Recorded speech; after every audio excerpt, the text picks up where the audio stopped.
Grabe, pasabog talaga ang Miss Grand Thailand 2024. Aakalain mo na totoong may pinasok sa ambulance na sini-CPR na nasa critical care, yun pala, isang aspiring candidate for Miss Grand Thailand 2024.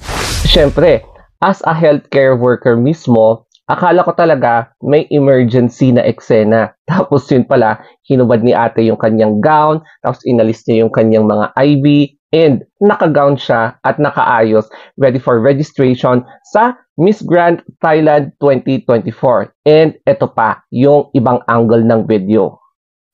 Bilang isang nagtrabaho sa hospital at ganyan yung eksena na ginagawa ko, hindi ko alam kung matutuwa ako or hindi, no, sa ginawang pasabog ni ate. Kasi aakalain mo talaga na isa siyang pasyente needing an emergent medical service. So sini-CPR siya, akala mo nag-a-arrest siya, tapos yun pala, yun lang pala yung props niya, no? And nakakatuwa kasi paano sila nakapag-hire ng ambulance, tapos set of healthcare workers with all that uniform, and then meron pang props na stretcher, tapos yung IV stand, yung IV bottle, yung IV line, tapos naka-stethoscope pa yung isa. So, grabe siguro yung ginastos niya dito para lang sa props and sa pag-hire ng ambulance.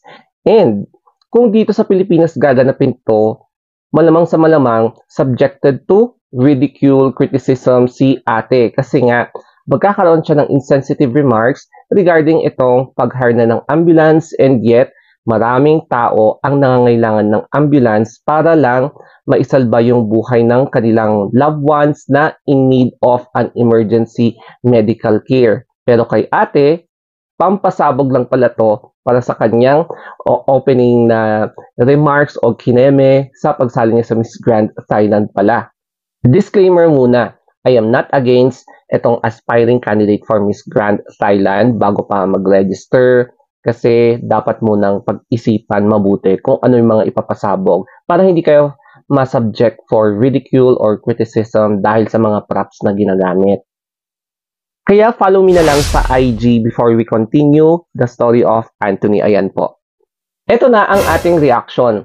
Unahin natin yung positive side, yung side A, na kung saan congratulations kay ate in terms of popularity, palong-palo. As in, gumawa talaga siya ng grand entrance. Kasi screening pa lang ito ng Miss Grand Thailand, ha.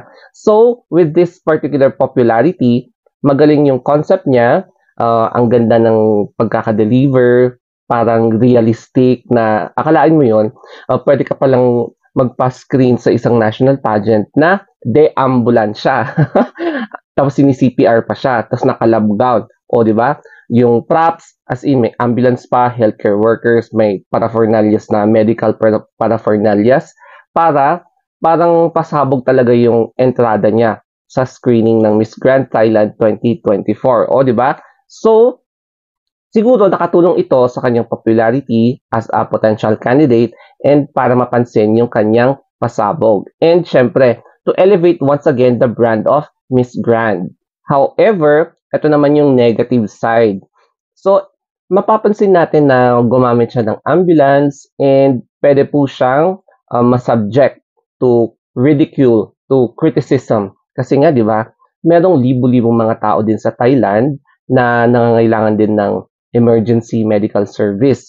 So, akalain mo yon, yung mga tao na may areas na kulang talaga sa mga medical facilities, tapos eto ngayon si Ateng, mukhang meron talagang magko-comment with regarding the ethical principles na parang na-breach.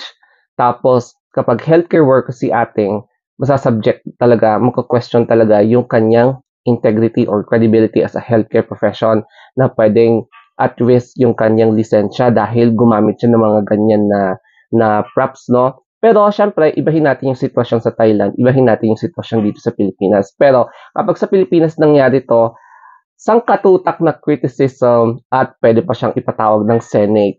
Ito naman ako, nung nag-work ako sa isang government hospital.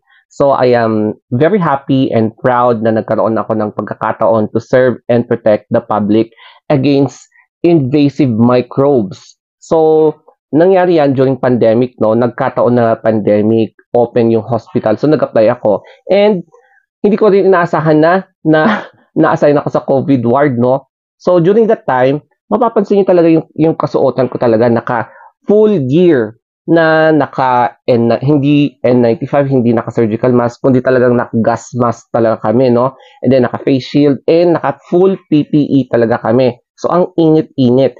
Tapos, kailangan pa naming magsuot na ganyan kapag mag-transfer kami ng pasyente sa ibang hospital. So, alam ko yung damang-dama ko kung ano yung setup sa ambulance.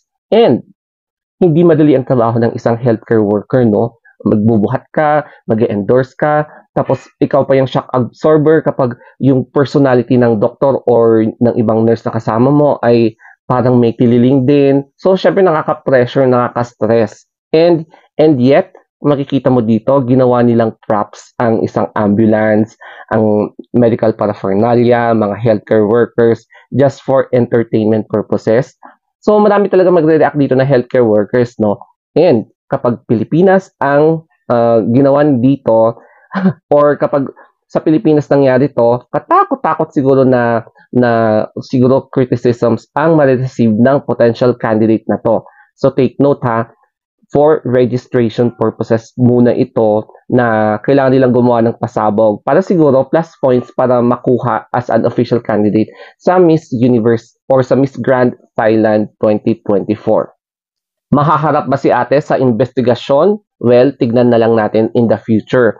Kasi ang pwedeng persons of interest dito ay si ate, yung potential candidate ng Miss Grand Thailand, tapos yung mga kasama niyang yung gumawa ng props, or kapag may healthcare workers talaga dyan nakasama, pwede silang ma-question. And then yung ambulance, no, pwedeng ma-question yung paggamit ng ambulance for the sake of entertainment purposes instead na gagamitin sana siya sa emergency service kasi nga ambulance talaga siya, no? And ngayon lang ako nakakita na hinire ang ambulance sa entertainment purposes. And alam naman natin na yung national director ng Miss Grand or Miss Grand International ay ganito ang gusto niya. Gusto niya ng fame, gusto niya ng attention kasi the main purpose is to gain more followers.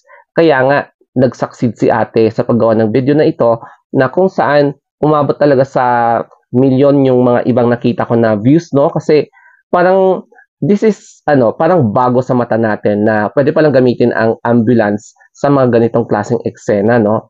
So, I'm not sure kung applicable yan dito sa Pilipinas and I'm very sure na Diyos ko, katakot-takot talaga na reaction ang ma-receive na kung sino man ang mag-a-attempt na gagawin yung ganitong klaseng pasabog. Which is, may point naman yung mga healthcare workers katulad ko dahil mas maraming tao ang nangangailangan sa medical services and then biglang gagamitin lang pala sa mga ganitong klaseng entertainment purpose.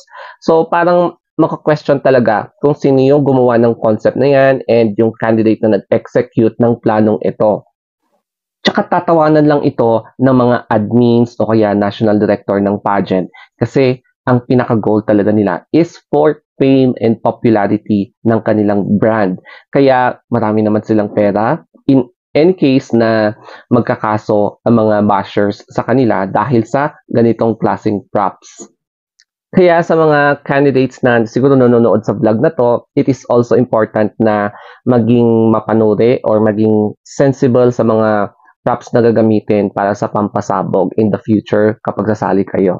Okay, so sana nagustuhan nyo ang discussion natin. Sana may naintindihan kayo or natutunan kayo. Kaya ang importante dito is follow me na lang sa IG, The Story of Anthony, and syempre sa mga social media platforms ko. So maraming salamat, enjoy your day, and always think positive.